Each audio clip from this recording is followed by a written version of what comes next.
সবার একটাই কমেন্ট, সবার একটাই উত্তর চাই, সবার একটাই প্রশ্ন, ভাইয়া ভিডিও কবে ছাড়ছেন, ভিডিও কবে দিতেছেন। আপনি শ্যুট করেছেন, ওই ভিডিওটা আমরা পাইছি, কিন্তু শ্যুট করার মানে ফুল যে ভিডিওটা আমরা মানে কবে পাবো, এই কমেন্ট। তো সবাইকে উত্তর আমি দেওয়া দিই।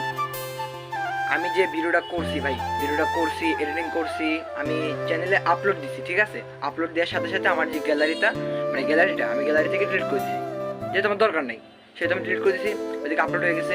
আপলোড দেওয়ার একটু পরেই মানে অনেক বড় ভিডিও, তো সেহেতু অনেক বড় ভিডিও মানে কপিরাইট দিয়েছে।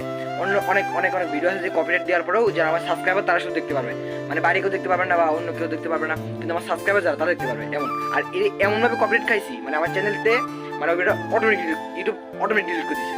মানে এত পরিমাণ কষ্ট। আমি যে ভিডিওটা আবার ডাউনলোড করে কাজ মানে ওই সাউন্ডটা ডিলিট করে আবার নতুন সারবো, আমি সেই সময়টা পাইনি। মানে এত পরিমাণ কষ্ট, আমি এতদিন কষ্টটা ফুলই বৃথা। তো আশা করছি নতুন একটা ভিডিওটা আবার নতুন একটা ভিডিও নিয়ে কাজ করতেছি। সবাই দোয়া করবেন যেন এবার আর কোনো ভুল না হয়। তো সবাই ভালো থাকবেন, আল্লাহ হাফেজ।